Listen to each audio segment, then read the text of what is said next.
Well, it's interval time now, after which we'll be hearing more from Leonard Bernstein, his brilliantly evocative portrait of the sights and sounds of the French capital, An American in Paris. We'll also be hearing a brand new piece from Gwilym Simcock. We've heard him play in Jason Yard's piece earlier this evening.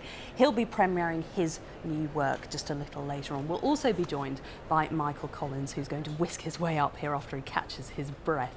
Well, I'm still joined by Gareth and Jacqui.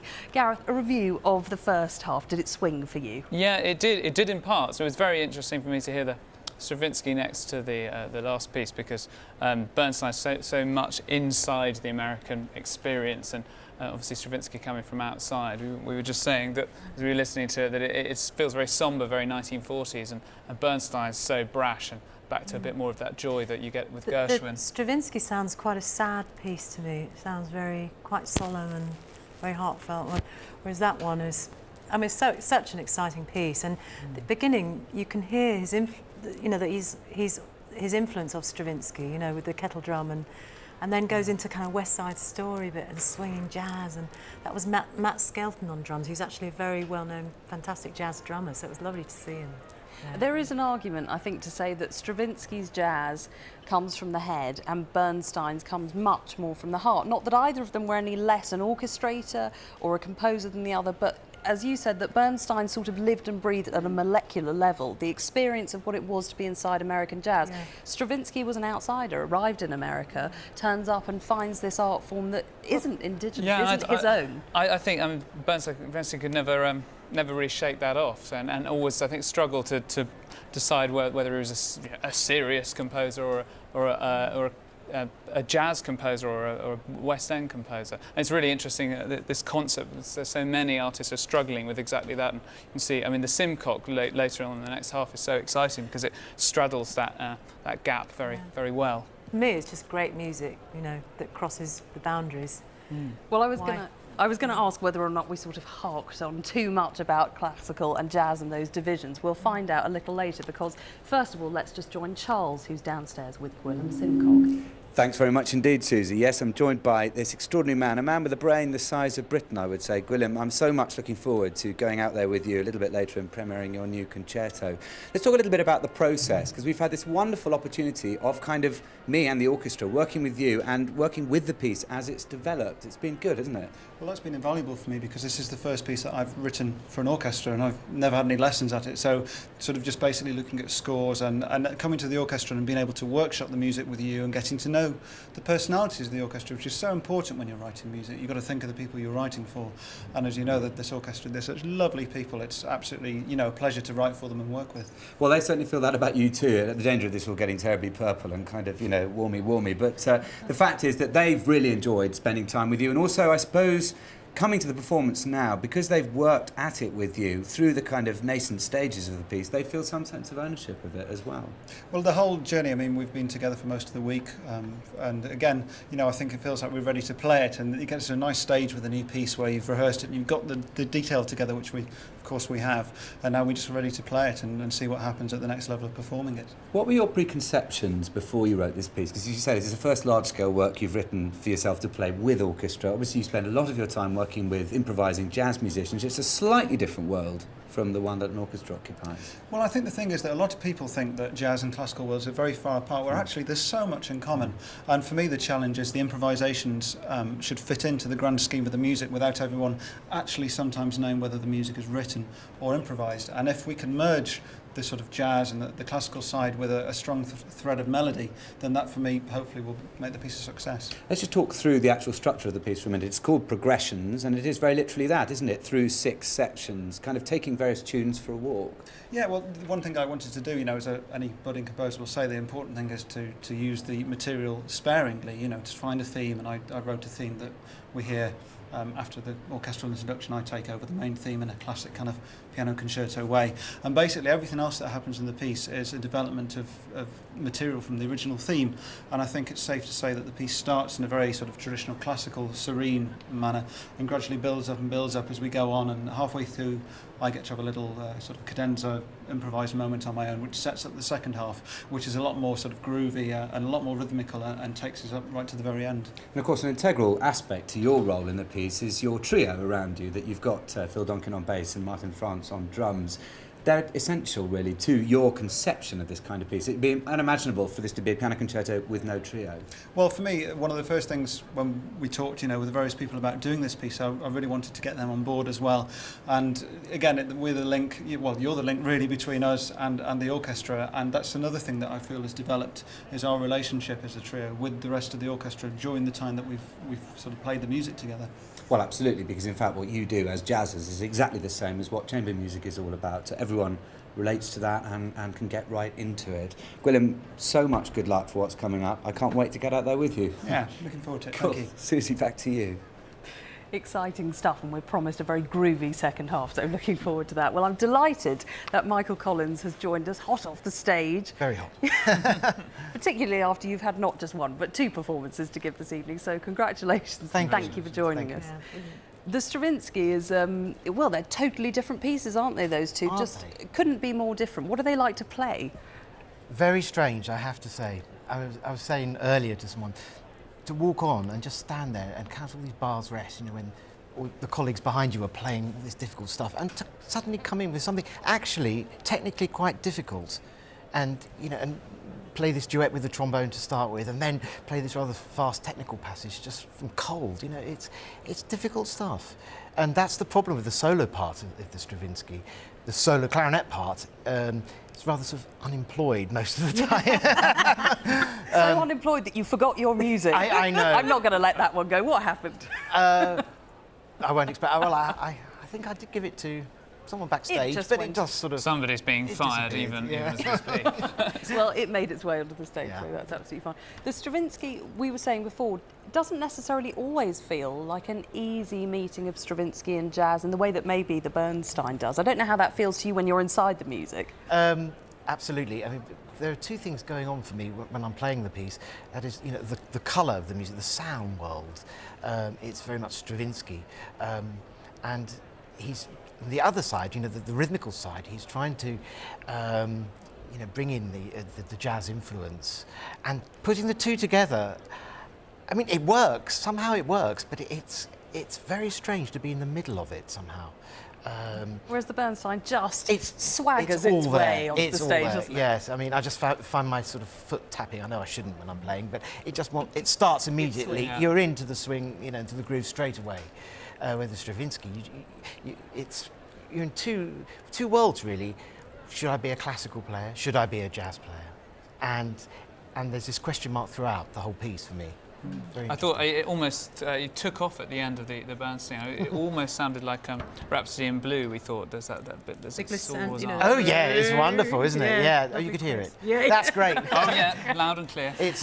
It's so loud, where I'm standing, it's almost impossible to hear. I can't hear myself, so I'm glad these things come across. Well, we're talking about a meeting of worlds. Earlier this week, some of us managed to catch a very special prom. It was the 40th anniversary of the King's Singers, that unique group who've managed to blend so brilliantly all sorts of musical output, a vast range of stuff. I know, Gareth, you were obviously there, I was there. Tell me what you made of that concert. It was an incredible concert. I'd heard a lot of their music when I was growing up, the original lineup, and it's great to see them still going. They play anything, medieval, Renaissance, but there's French music, very bucolic French songs in this piece, and I went along to meet them the other day. Great stuff. Well, let's see what happened when Gareth met them.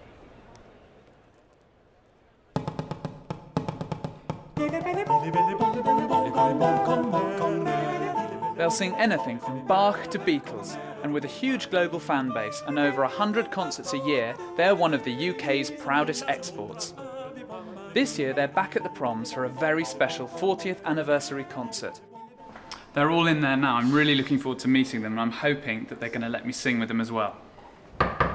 And so 40 fantastic years and still going strong. Tell me a bit about how you got going. Well, the group originally started at King's College in Cambridge, which is one of the colleges in the university. And the original members were all choral scholars, so they sang in the back row of the choir, the daily services. And 6 of them decided that they wanted to carry on singing after they left university, and it's that simple, really. So David, what for you defines that particular King's Singers sound? I think the lineup of the group, which was something of a mistake to begin with. I mean, it was just who happened to be there. 2 countertenors, 1 tenor, 2 baritones and a bass. We've continued with that lineup and it seems to work well. How on earth do you go about getting somebody new in? How do you audition? We invite somebody to come. It might be you, for example. We would invite you to come and... I have brought a piece, actually. No, just on the off chance. You're a tenor, aren't you? I am a tenor. So you can come and stand here. Yes. And I can listen. Does that mean I have to quit now? Yeah, that's it. You've been replaced. Go behind the I'll piano. come round there. This could be it's been great, guys. It's been a great 10 years, 11 years. 11, excuse me. It's all right. See, you're wishing. Out the way, thank you. I'm ready for my big moment. I'm quite nervous, actually. Oh, long day close. I have been to King's on a day trip, so that qualifies me. We do this upper semi-tone. Is that going to be a problem for you? Let's just do it. You sing that part there, okay? Okay, I'm all over it. That's an E, presumably. It's an F, but it's a written E. Thank you. You notice that we don't have a conductor, so... Yeah. Well, I know you are a conductor, but we don't have one. So what we do to try and start music together is take a breath at the same time. Okay. So just when feel we're ready. It's quite shallow breathing. Not on your own. When we're ready. Okay. Just feel the breath around you. Okay. No studies of the lake is pale watch keeping. The moon is half away through grey is creeping. I think he's got the job. Thank you. Nice job. Excellent. That's it. See you. I'm available tonight. That was only one breath. Yeah, I did snuck a few. You sound more like a countertenor, actually. You sure you're not you're all I could. Yeah, I can do Actually, this. seriously, that's one of the things that the tenor has to do is to blend his top register with the countertenors. How dare you? Yes. We've moved on here.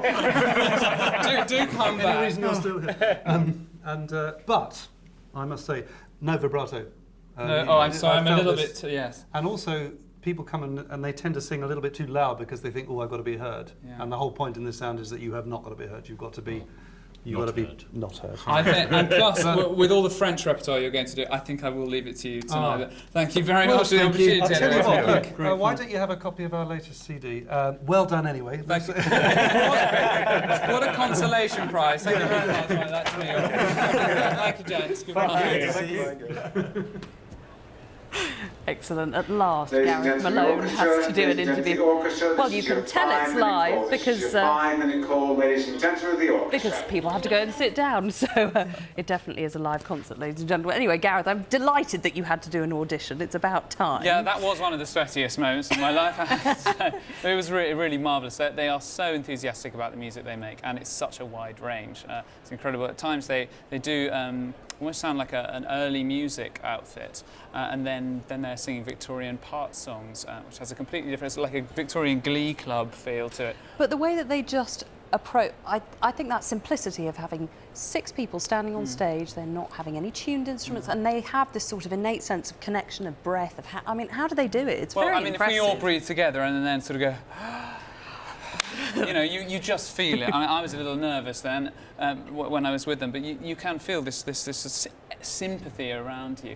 But what's incredible about them is the way that they listen to each other, and they'll have all sorts of things. They do some pretty crazy repertoire. One of the pieces is really quite modern with lots of inventive sounds, and then they will settle on the most serene, beautiful chord where the bass is perfectly well positioned, and that is not easy. I mean, if we just try it, if I sing, I got rhythm, I got rhythm. You do the third.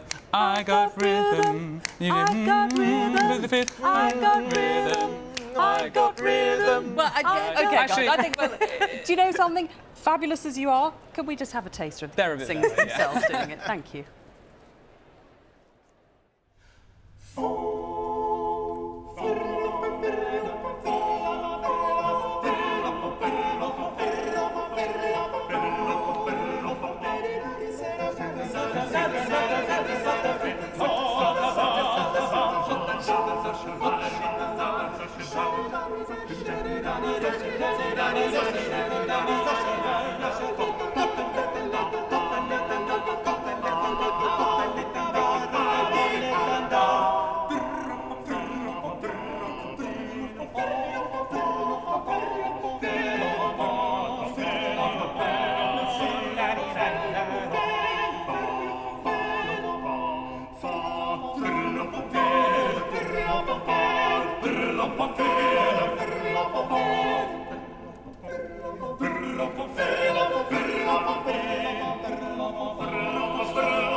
riez, tombez, riez, bombardez des canons. When the wind whistles cold on the morn of a night,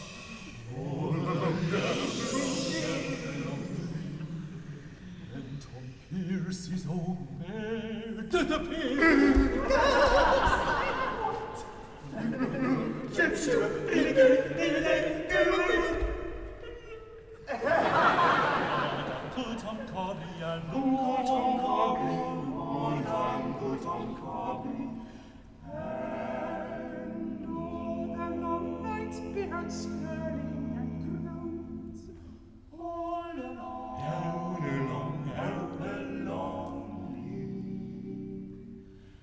From Tom Pierce's old mare and a rattling of bones. With Bill Brewer, Jan Stewart, Peter Gurney, Peter Davy, Dan Whitten, old Uncle Tom Cobley and old Uncle Tom Cobley and old Uncle Tom Cobley and old Uncle Tom Cobley and old Uncle Tom Cobley and all. That's all!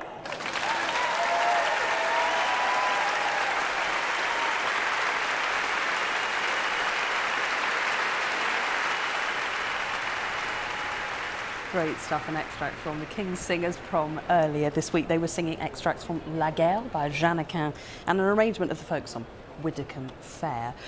They're great fun, aren't they, Jacqui? They just have a real sense of joie de vivre in the way that they perform. There's real entertainment, not knocking it, you know, gorgeous, absolute perfection, great technique, beautiful sound, good fun. Is it your cup of tea, Michael? Absolutely. I mean, I've followed them for years, so just, as you say, great entertainment and marvellous singers and musicians, most of them. Great musicians. And fabulous communicators. I watch you, as you play, you really connect with the audience, and they do the same. They never take their eyes. It's always looking to the audience and involving them. Well, that was the King's Singers Prom. We'll be able to catch that on BBC 2 tomorrow night from BBC 4 even on tomorrow night from 7:30. But on this Tuesday night on BBC 2, there's a brand new series about the great art of conducting. Let's have a quick look at it now. Just what does it take to be a conductor? What does a conductor do? You know, that's a good question. This summer, 8 passionate amateurs will find out the answer. I would love to just be able to conduct the simplest little thing. After being thrown in at the deep end, Very nervous. This may well be the Brown Danube by the time we finish. Let's give it a go. What is the worst thing that can happen? I look an idiot. Okay, sorry. If you're not scared of looking an idiot, then you can do anything you want, can't you? A little bit more of a dance, please. I know how to read the news, but I don't know how to be a conductor, so let's learn something new. they all embarked on an intensive training programme. They've got all of them, a lot of hard work to do. That sounded nice. Nice is not good enough. It's whether it sounds as you want it to. From learning how to set tempo and keep time, That's where I get us there. Just follow me as closely as you can. One's on the chest. to expressing themselves through the music. People have. Oi, shut up and listen. This is important. Bradley Walsh. They all faced their own challenges. What are we doing? I've no doubt what we're doing. I get completely lost there. My weariness today is basically because my head's so full of stuff. Do it again. From the beginning again. No, just go from the F. You think, well, it's just a load of waving your arms about. It's just really tough. It is. It's not what I thought it was. And then they had to do it all over again. When that door opens, it's boom, and do it. Just to hear it and know that you're controlling the speed of it, it's just a mad feeling. It's the most exciting thing that I've ever done. Only this time, one conductor would be eliminated. What do you want me to say? I'm a clear winner. Every man of us would really like to be at least not kicked out next Wednesday. It's not really happening here, though, yet, is it? I never knew there were so many ways to count 4. I'm so up for it, and I realise now I really want to win. Maestro, presented by me, Clive Anderson, starts Tuesday, the 12th of August, 9 p.m, BBC 2. Well, Michael, you must have worked with your fair share of conductors. Do any of them look like they're going to cut the mustard? Oh, I don't know. A little more, Finesse, finesse, yes, and just technique learning, and yes, I think they'll get there. See, Gareth, I think people do think that conducting is literally you stand on a box, you wave your hands around, the orchestra do what they want. Maybe in some cases it is, but there is a great and secret art to conducting, isn't there? And I think watching that, it looks great fun, and I think those people have half of what is necessary, which is lots of personality. But there is a huge amount of technique, and you've got to have the music totally inside you, and you're in the driving seat. You are not listening to it, and you're not responding to it. You're creating the music, and that's a distinction that's quite hard for an amateur. Let's move on to the next piece in tonight's concert. We're going to hear Gwilym Simcock's new piece, Progressions, for piano and orchestra. Jacqui, is he somebody you've ever come across before? Is he a name you know well? Well, I do know him in the jazz world, but I can remember when I first heard him, I was driving along the motorway, and I think he was playing at the Cheltenham Jazz Festival, and I almost stopped in my tracks. I almost had an accident on him, and he's got that ability to stop you in your tracks. You know, he's quite astounding. I don't know if you have much interaction with him during the rehearsal today, or whether you've met him before, Michael, but he's an incredibly energetic, kind of exciting, young, brave young thing on the music scene, and not just a jazzer, but Absolutely. One of those people who bridges both worlds. I mean, I sat there in the rehearsal, I thought, my God, this guy, he has it all. Yeah. Absolutely, And you were saying earlier about personality. For me, I think that's probably one of the most magic ingredients of a musician. If they have a personality that can fill this hall, they have it. Well, what can we expect, Gareth? You've heard it in rehearsal. What's in this piece? It's kind of got everything, hasn't it? It's got everything, yeah. You get little vignettes, little different style, but that's not to say it doesn't work as a whole piece. You get to hear his marvellous solo piano, but he also is a man that understands the orchestra, he understands how to orchestrate. He's, I think, an orchestral animal. And it's worth saying a single movement concerto that's sort of got everything. It's sensuous, lyrical, it's romantic, it can be very aggressive. And we're just about to hear it now. An expectant hush as the Royal Albert Hall welcomes onto the stage Gwilym Simcock, composer of Progressions for piano and orchestra, and tonight's conductor, Charles Hazlewood, leading the BBC Concert Orchestra.